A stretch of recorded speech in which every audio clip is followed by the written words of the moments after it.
Bien-aimés dans le Seigneur, nous te saluons dans le nom de Jésus. Nous sommes encore rendus dans notre petite exhortation de ce jour. En cette nouvelle semaine, nous bénissons le nom de l'Éternel qui nous donne la grâce d'être connectés. Nous bénissons le nom de l'Éternel qui nous inspire. Nous bénissons le nom de l'Éternel qui nous donne la possibilité d'être avec toi ensemble et surtout d'être avec son esprit. La Bible dit que c'est lui qui crée en nous le vouloir et le faire. Et nous lui sommes infiniment reconnaissants pour cette immense grâce qu'il nous donne. Aujourd'hui, nous allons partager sur le signe de l'alliance. Donc, nous allons voir sur les alliances. Beaucoup ont déjà parlé sur les alliances. Plusieurs ont parlé sur les alliances. Mais nous allons voir encore quelque chose parce qu'on dit la répétition est la mère des sciences. À force de parler, surtout qu'il y a des générations qui viennent, des nouvelles générations qui viennent. Donc nous devons toujours partager et partager encore partager. Ces partages nous aident non seulement à nous corriger, ça peut nous aider à nous corriger, à nous délier de certaines alliances et ça nous sert aussi à nous rapprocher de notre Dieu et avoir la connaissance du Dieu que nous servons. Et ça nous aide aussi à comprendre les risques, les dangers et un peu le fonctionnement du monde spirituel. Amen. Donc, le thème, c'est le signe de l'alliance. Le thème, c'est le signe de l'alliance et je suis le frère Émile. Nous allons tout de suite aller dans la parole de Dieu. Avant d'aller dans la parole de Dieu, bien évidemment, nous allons d'abord commencer par définir ce qu'on entend par une alliance. C'est quoi l'alliance?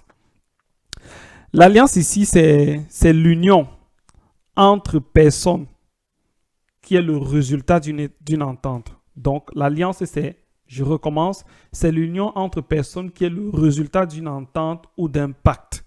Ça veut dire qu'il y a des personnes qui peuvent s'unir et le résultat, c'est une entente ou alors un pacte que ces personnes-là décident de faire ensemble. Ça peut être une personne et une autre personne. Ça peut être une personne et un groupe de personnes. Ça peut être maintenant une divinité avec une personne ou encore une divinité avec un groupe de personnes, dont personne. On va mettre ça dans le cadre de personnes. Et ce qui est là dans cette définition, nous voyons qu'il y a une entente. Et de deux, ça peut être ou alors un pacte. Un pacte, ce sont toujours des accords. Amen.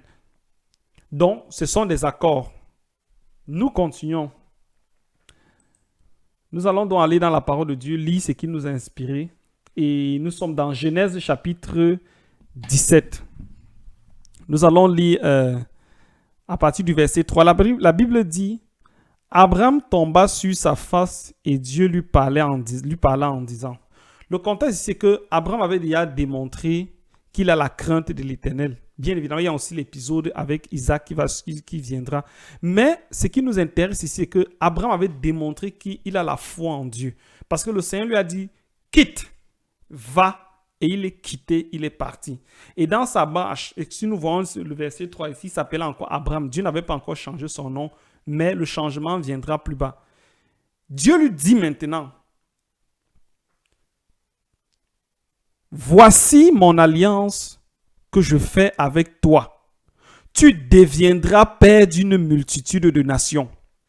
Voilà déjà d'abord les promesses qu'on lui donne. Voici mon alliance que je ferai avec toi. Tu deviendras père d'une multitude de nations. On ne t'appellera plus Abraham, mais ton nom sera Abraham, car je te rends père d'une multitude de nations. Ici, là, voilà le changement de nom qu'on était en train de dire. Et verset 6, la Bible dit, je te rendrai fécond à l'infini. Je ferai de toi des nations et des rois sortiront de toi. Le Seigneur poursuivit, l'Éternel poursuivit en disant que j'établirai mon alliance entre moi et toi et tes descendants après toi. Nous voyons que l'alliance ici, il y a déjà le Seigneur, Abraham, mais d'Abraham, il y a une descendance maintenant. Selon leur génération, ce sera une alliance perpétuelle en vertu de laquelle je serai. Voilà maintenant la condition. En vertu de laquelle je serai ton Dieu et celui de ta postérité avec toi. Donc l'alliance, c'est clair. Et finissons d'abord. Verset 8, il dit, je te donnerai et à tes descendants après toi le pays que tu habites. Laissons le côté-ci. Donc l'alliance, c'est quoi? Il y a d'un côté, le Seigneur promet, lui dit, puisque tu n'arrives pas à avoir d'enfant avec ta femme, je vais te bénir. Je vais te multiplier. Tu seras le père d'une multitude. De toi sortiront des rois, des nations. Mais seulement, je serai ton Dieu. Pas seulement ton Dieu seul, mais le Dieu de ta descendance. Selon leur génération. Voilà le Dieu de tes descendants, selon leur génération. Nous allons continuer du verset 9. La Bible dit, Dieu dit à Abraham, toi, tu garderas mon alliance, toi et tes descendants après toi, selon leur génération. Tu garderas. Ça veut dire que je te donne toutes ces choses. Mais ce que moi je te demande en retour, c'est que garde cette alliance. Et quelle est cette alliance? Je suis ton Dieu, toi et ta descendance. Tu gardes ça. En où tu étais, il y avait plusieurs dieux. Je t'ai dit, sors. Tu es sorti. Tu as abandonné les dieux de là-bas. Tu as abandonné toutes les divinités. Tu as abandonné toutes ces choses. Et tu es venu à moi. Maintenant, moi, je suis donc ton Dieu. Non seulement ton Dieu, mais je suis également le Dieu de ta descendance. Garde cette alliance que nous avons aujourd'hui. Moi, je te rends prospère. Je te bénis. Je fais sortir de toi des nations et tout ce qu'on peut dire. Mais garde cette alliance. Toi et ta descendance. Nous rappelons que lorsque ce qui est en train de se passer ici, il n'y a pas encore la descendance d'Abraham. Abraham est seul avec le Seigneur. Ils sont en train de parler. Ils sont seuls. Seuls. Amen. Et verset 10, il dit, c'est ici mon alliance que vous garderez entre moi et vous et ta postérité après toi. Tout mâle parmi vous sera circoncis. Bon, en fait, l'alliance, ce n'est pas la circoncision. Parce que la circoncision est le signe de l'alliance. C'est pour ça qu'on a vu au verset 11, la Bible dit, vous vous circoncirez et ce sera un signe d'alliance entre moi et vous. La circoncision n'est pas l'alliance, mais c'est un signe de cette alliance. Amen. C'est pour ça que le thème ici, c'est le signe de l'alliance. La circoncision n'est pas l'alliance. L'alliance, c'est que tu es mon peuple, je suis ton Dieu. Nous sommes dans cette alliance-là. Tu gardes mes commandements, moi je te bénis. Voilà ça. Donc dans cette alliance, on a bien dit c'est une entente. Par définition, c'est une entente entre personnes. Pas un pacte ou bien, je ne sais pas. C'est une entente. Ils s'entendent. Bon, moi je suis ton Dieu. Je te bénis, je fais tout. Je suis ton Dieu, c'est tout. Tout ce que je te demande. Verset 12. À l'âge de 8 jours, tout mâle parmi vous sera circoncis selon vos générations, qu'il soit né dans la maison ou qu'il soit acquis à prix d'argent de tout fils d'étranger sans appartenir à ta race. Donc, en d'autres termes, tout ce qui est de ta maison, que c'est un bien que tu aies pris, que la personne automatiquement tombe dans cette alliance. C'est très important.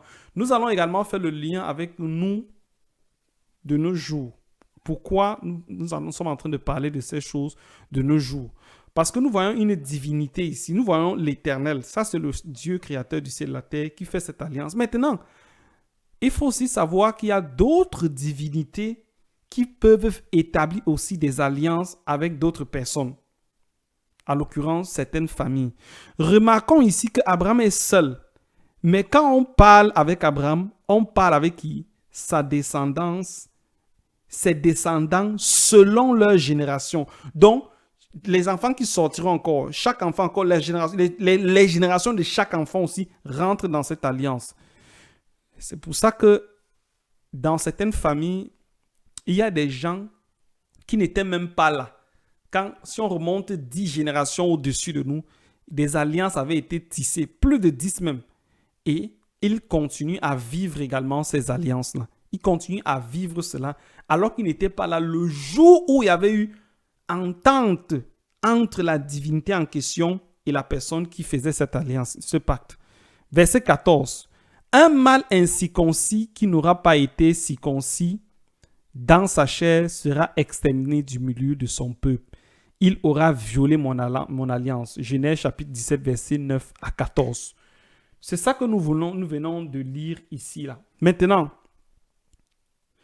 il faut noter que Abraham, après ça, Dieu va parler au sujet d'Abraham que bon, toi tu vas mourir, tu auras une heureuse vieillesse et tout. Maintenant, Dieu lui révèle maintenant comment la génération d'Abraham va souffrir plus de 400 ans après l'esclavage, tout l'épisode que nous connaissons. Dieu révèle ça. Maintenant, ça descend, la génération descend jusqu'à ce qu'il y a le patriarche Moïse qui arrive, de la descendance toujours d'Abraham. Maintenant, nous allons aller lire dans Hébreux chapitre 9, verset 19 à 20. La Bible dit que Moïse, après avoir prononcé devant tout le peuple tous les commandements de la loi, prit le sang des veaux et des boucs avec de l'eau, de la laine écarlate et de l'hypsote, et il fit l'aspersion sur le livre lui-même, le livre de la loi que le Seigneur avait donné maintenant à Moïse. Que bon, le peuple, la descendance d'Abraham, voilà comment vous devez maintenant marcher, parce que je suis votre Dieu. Voilà comment vous devez marcher. Et verset 20, la Bible dit, ceci est le sang de l'alliance que Dieu a ordonné pour vous. Si nous continuons à lire la parole, nous allons voir qu'en fait, Moïse est venu inaugurer cette alliance qui avait eu lieu entre Moïse, entre Abraham et l'Éternel. Abraham était loin. Moïse est venu loin plus bas. Est-ce que nous voyons plus de 400 ans plus tard? Entre-temps, il y a eu Isaac, il y a tout ce peuple qui est venu, mais il n'y avait pas encore de loi. Et nous vous rappelons aussi que Abraham quand on a dit va, il a cru par la foi. Donc nous voyons que tout le peuple qui est descendu là, à un moment donné, il y en a qui ne marchaient plus selon la circoncision. Maintenant, la question qu'on va se poser, c'est que la Bible dit que tout mâle circoncis de 8 jours. Est-ce que les femmes n'étaient pas aussi sous cette alliance? Bien sûr. La circoncision n'était qu'un signe de l'alliance, touchant bien évidemment les hommes. Mais les femmes elles-mêmes étaient sous cette alliance, dont les descendants d'Abraham. Parce qu'on a dit tout le monde, tout mâle. Allons-y donc, encore dans la parole de Dieu. Nous allons voir quelque chose avant d'aller dans la parole de Dieu. Nous voyons qu'ici, il y a deux parties. Il y a un homme et une divinité. Amen. Et nous allons nous poser une question. C'est que, avant la question, l'homme c'était qui? Abraham. La divinité c'est qui? C'est l'Éternel, notre Dieu, qui est un être invisible. Et ensuite, nous avons le sang et les choses, les signes de l'alliance, qui est un peu comme les clauses, le sang. Le sang, nous avons vu tout à l'heure dans le livre d'Hébreux que Moïse a confirmé cette alliance. Il a dit, voici le sang de l'alliance. Et ce sang, c'était le sang des animaux. C'est pour ça que la Bible dit quelque part qu'il n'y a point de pardon de péché sans infusion de sang. C'est pour ça que nous devons faire très attention avec le sang. Nous devons faire très attention parce que il y a beaucoup de gens qui sont dans l'ignorance, un peu comme les enfants de Dieu qui sont venus. Beaucoup qui ne lisaient pas la loi, qui ne connaissaient pas ce que le Seigneur avait fait avec Moïse, étaient dans l'ignorance. Et certains pouvaient s'amuser à jouer avec le sang. Donc, nous allons parler un peu à quelqu'un aujourd'hui. Nous allons nous adresser à quelqu'un. Nous allons nous adresser à un jeune. Nous allons nous adresser à un moins jeune. Nous allons nous adresser à un vieux. Nous allons nous adresser à ceux gens-là qui font des pactes de sang. Parfois par ignorance. Certains le font par ignorance. Tu es ma femme, je suis ton mari, je t'aime, nous nous aimons. Nous allons faire un pacte. On se blesse, on colle, on fait tout ça. Nous allons faire très attention parce que ces alliances-là, à partir de ce pacte de sang-là, nous pouvons hériter de manière spirituelle certaines charges spirituelles. Donc, je me répète. Nous pouvons hériter spirituellement de certains pactes que d'autres familles ont fait à cause aussi parce que nous entrons dans ce pacte de sang avec la personne. Donc, nous devons faire très attention. Et c'est très mauvais parce qu'en faisant ces alliances, nous ne contrôlons même plus ce qui se produit là parce qu'il y a d'autres divinités qui peuvent intervenir là-dedans. Est-ce que nous voyons un peu? Et détruire toutes des générations.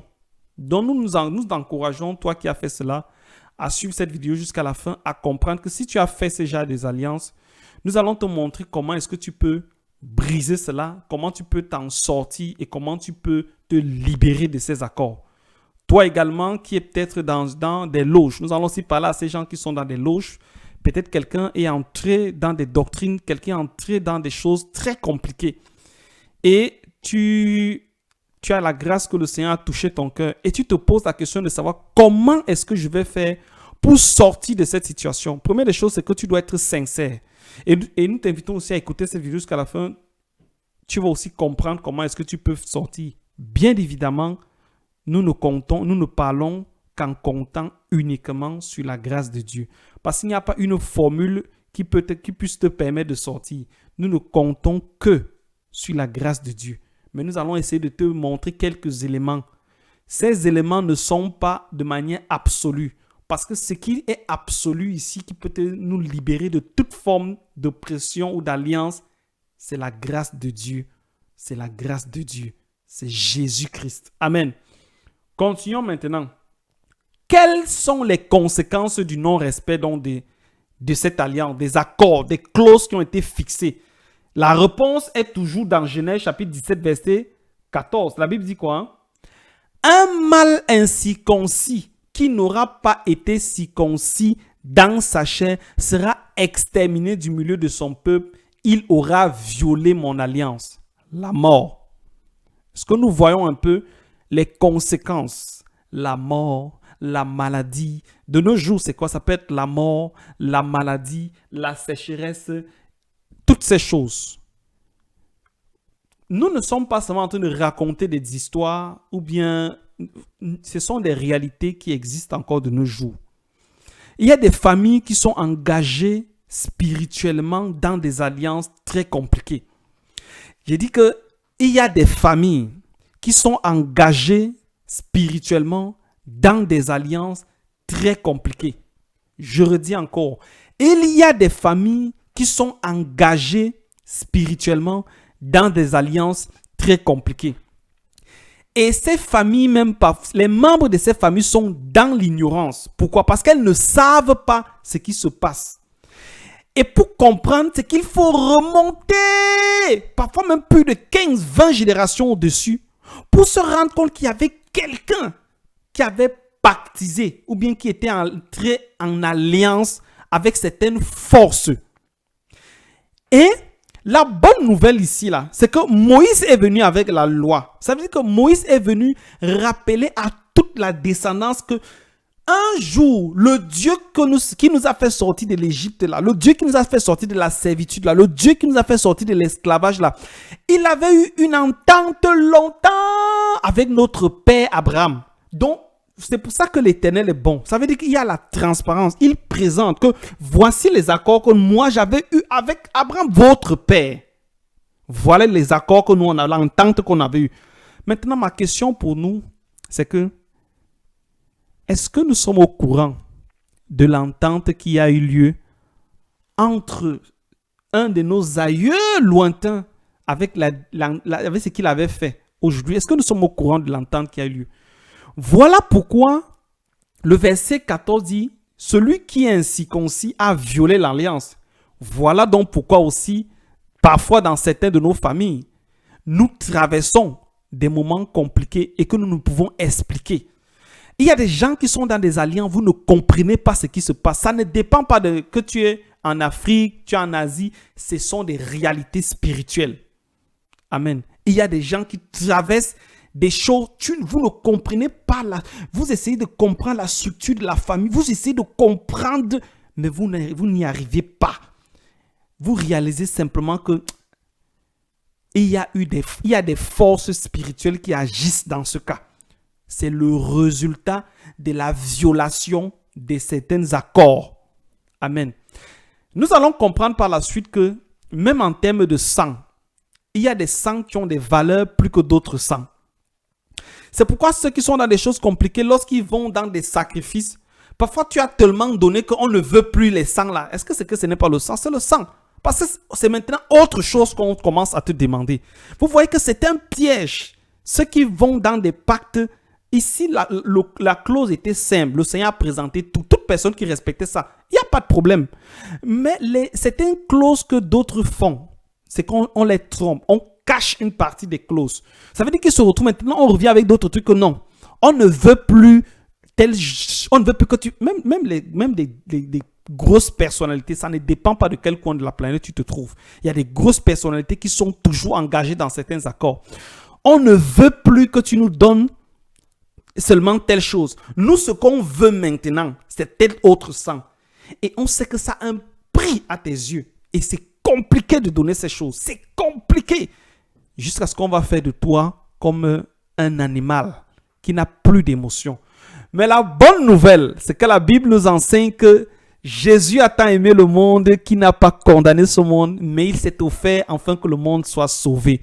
Il y a toujours une solution.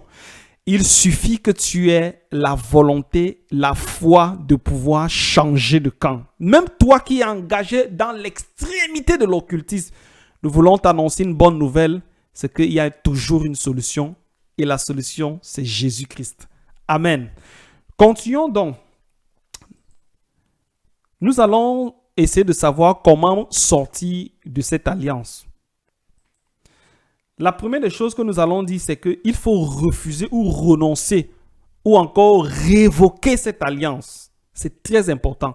Ça veut dire que si tu es dans une famille et que tu te rends compte, même si tu ne connais pas les clauses, commence déjà à renoncer. Si tu es conscient, parce qu'il y a des gens qui sont conscients et que ça te dit tu veux sortir, parce qu'à un moment donné tu veux sortir, il faut déjà commencer par refuser ou renoncer ou encore révoquer cette alliance. Ce n'est pas suffisant, c'est juste une première étape. Tu dois refuser. Ça veut dire que le verset 14, c'est le verset 14 qui nous permet de comprendre ce qu'on a lu tout à l'heure, que tout mâle qui ne se fera pas circoncis aura violé. Ça veut dire que toute personne qui refuse d'obéir à la circoncision commande à révoquer ou refuser. Maintenant, tu dois être conscient que je refuse cette alliance. Ça, c'était pour le cas du Seigneur. Parlons pour le cas des gens qui sont engagés dans des alliances avec des choses terribles. En refusant déjà d'obéir aux conditions de l'alliance et en renonçant, que je renonce, il faut renoncer. Il faut renoncer. Deux, nous avons dit, il faut chercher maintenant une alliance qui soit supérieure à la précédente. Amen. Parce que, pourquoi est-ce que nous disons ça?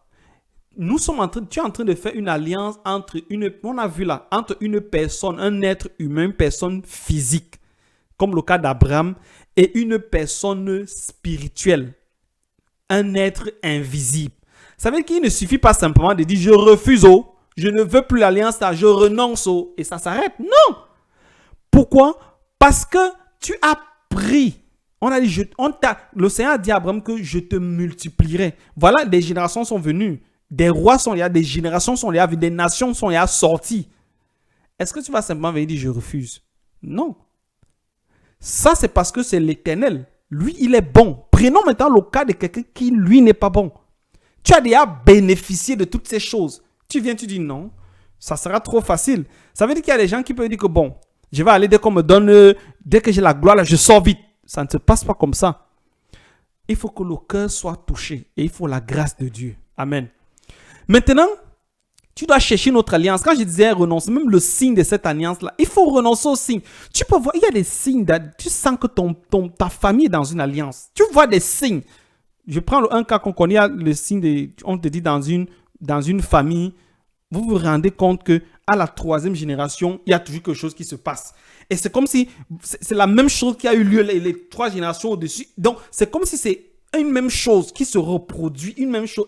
Et généralement, c'est une chose, parfois tu sens que c'est une catastrophe, parfois c'est soit, je ne sais pas. Il y a des générations ici, là, les hommes n'atteignent pas peut-être l'âge de 49 ans. Vous savez, à 49 ans, ceux qui ont tué ces 49 ans et demi, ils partent. Toute la génération, c'est la même chose. Et il y a tellement... Ça, c'est un signe là-bas. Vous vous rendez compte que, hey, voilà un signe. C'est un signe. C'est pour ça que le thème, c'est le signe de l'alliance. Donc, tu dois d'abord être... Même toi qui n'es pas conscient, il faut regarder, observer et voir le signe de l'alliance qu'il y a dans ta maison, dans ta famille ou bien dans ta génération. Maintenant, cherchez une alliance qui soit supérieure à la précédente. Et la bonne nouvelle maintenant, c'est qu'il y a effectivement une alliance. La Bible dit que, et c'est pour ça que je vais dire, pourquoi est-ce que nous pouvons donc choisir Jésus? À cause de l'efficacité et de l'autorité du sang de Jésus.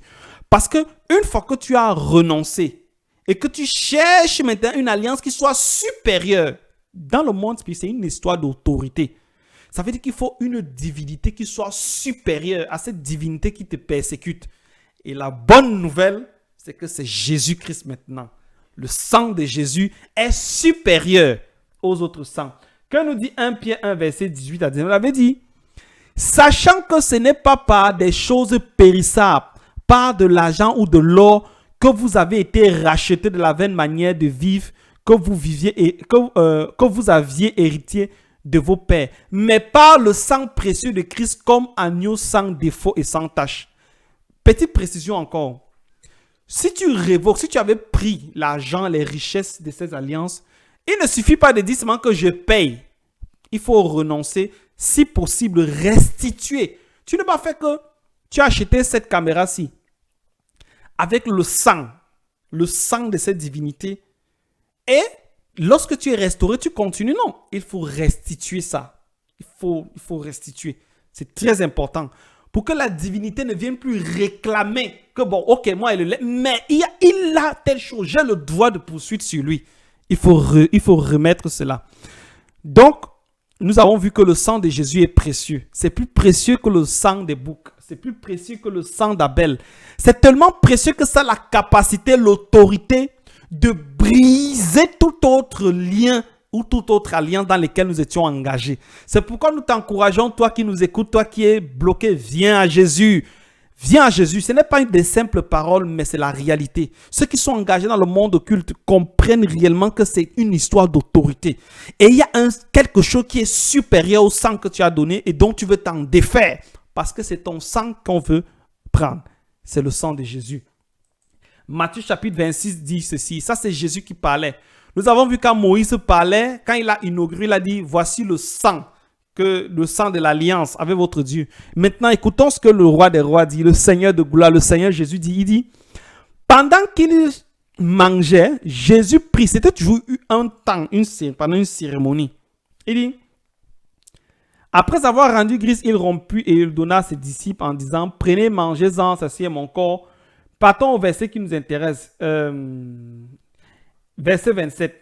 Il prit ensuite une coupe et après avoir rendu grâce, il la leur donna en disant, buvez-en tous, car ceci est mon sang, le sang de l'alliance qui est répandu pour plusieurs pour la rémission des péchés. Moïse avait répandu le sang des boucs, ça c'était le sang des animaux.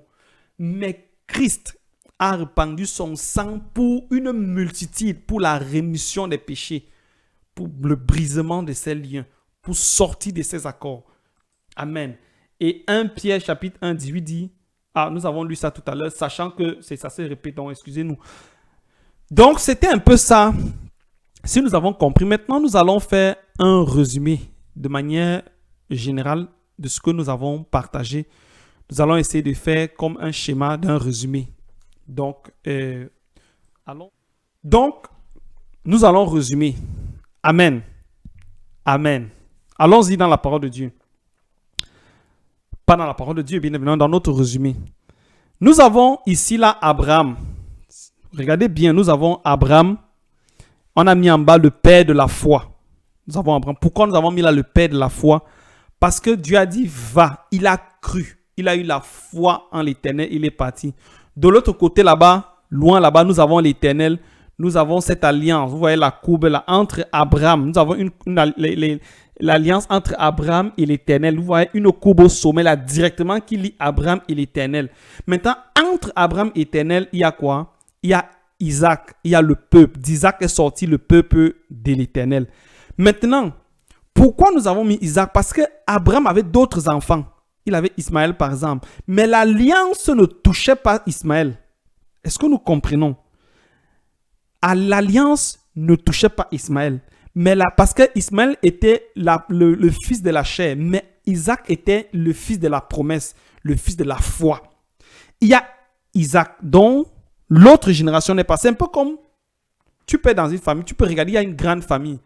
Peut-être il y a des 5 générations.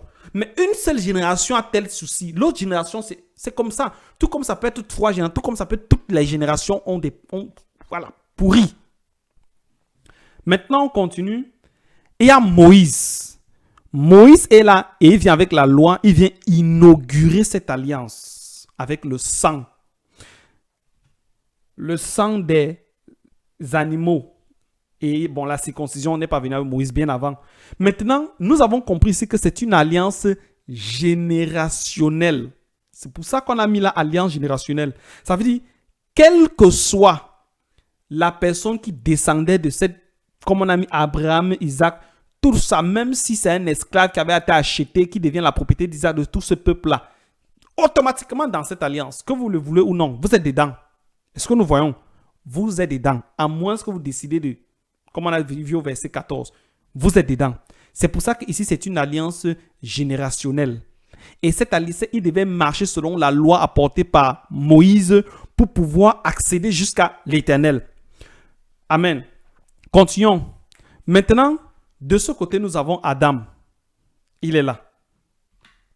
Nous avons Noé, le peuple. On comprend donc, elle dit comment, je dis Adam parce que bon, Noé qui ont peuplé la terre. Le peuple, quand elle dit le peuple, ça veut dire la population mondiale, le monde, quoi, les gens. Nous avons Jésus-Christ. Nous avons l'Éternel.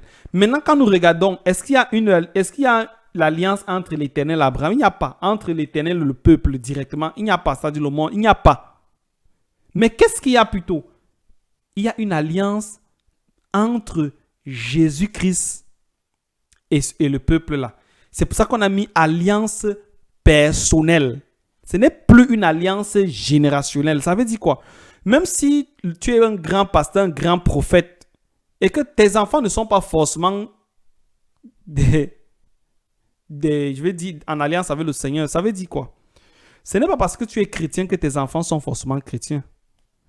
Ce n'est pas parce que tu es zélé dans la maison du Seigneur que quand tu accouches, parce qu'on dit souvent qu'il est né dans la foi. On ne naît pas dans la foi. On est des parents dans la foi, mais on entre dans la foi. On croit en Jésus-Christ. C'est pour ça que la Bible dit que celui qui croira, ce n'est pas les enfants de ceux qui auront cru. Maintenant, c'est de notre devoir en tant qu'enfants de Dieu de transmettre également les valeurs chrétiennes à nos enfants, de transmettre les valeurs chrétiennes à notre descendance, afin que cette descendance entre aussi en alliance avec l'Éternel des armées. C'est de notre responsabilité de le faire. Si nous le faisons, nous faisons bien. De transmettre cet héritage que nous avons reçu, cette grâce. Or, plus haut, l'accès jusqu'à l'Éternel était au moyen de la foi, au moyen de la loi et des sacrifices des animaux et tout. Maintenant, de nos jours, l'accès jusqu'à l'Éternel, c'est au moyen de Jésus-Christ. C'est tout. Si nous regardons ce schéma, c'est Jésus-Christ qui nous conduit à l'Éternel. Notre alliance s'arrête avec Jésus-Christ. Et c'est Christ qui nous conduit à l'Éternel. Par quel moyen? Par le moyen de la foi. La foi. C'est pour ça qu'on dit le salut est une grâce. Et cela ne s'obtient ni par les œuvres, ni par mérite, mais c'est le don de Dieu par le moyen de la foi en Jésus-Christ. C'est ça donc l'alliance. Ça veut dire que toi qui es engagé dans ces choses, viens en Christ. Il a l'autorité et le pouvoir de dominer sur toutes les principautés, toutes les dominations, toutes les autorités dans le ciel, sur la terre et même sous la terre. Jésus-Christ. La Bible dit, à la mention du nom, tout genou fléchit dans les cieux, sur la terre et même sous la mer. Et même sous la terre, je vais dire. Et le gage, ou alors plus haut, c'était le signe de l'alliance, c'était la circoncision. Mais ici, chez nous, c'est le Saint-Esprit. Amen. Le Saint-Esprit. Dieu nous donne, le Saint-Esprit n'est pas si on va pas dire le signe, mais qui est le gage de l'héritage que nous avons en Christ, le Saint-Esprit. C'est pourquoi, bien-aimé, nous te disons que Jésus est la pierre angulaire. Jésus est la véritable alliance que nous devons avoir pour accéder au Père. Et ce qui prouve, le signe qui prouve que nous sommes en accord, en alliance avec l'Éternel au travers de Jésus, bien évidemment, c'est notre foi. Et le gage, c'est le Saint-Esprit. Voilà pourquoi nous t'encourageons, bien-aimé, à saisir davantage Jésus, à saisir Jésus, parce que c'est lui qui nous connecte au Père. Que l'Éternel te bénisse, qu'il bénisse également toute ta maison, qu'il bénisse ta famille. Je prie, toi qui es couché sur le lit d'un hôpital, de te relever au nom de Jésus. Je prie, toi qui marches et qui tombe, de te relever, de persévérer au nom de Jésus. Je prie également que la grâce de Dieu soit ta portion, que la grâce de Dieu se saisisse de ta maison. Et je prie, toi qui as dans une maison où les enfants dérangent, je prie que le Seigneur se souvienne de ta maison et qu'il restaure. Il restaure ton honneur, il restaure ta dignité, il restaure ton couple, il restaure ta foi. Au nom de Jésus-Christ, nous avons prié. Amen, amen, amen, amen, amen.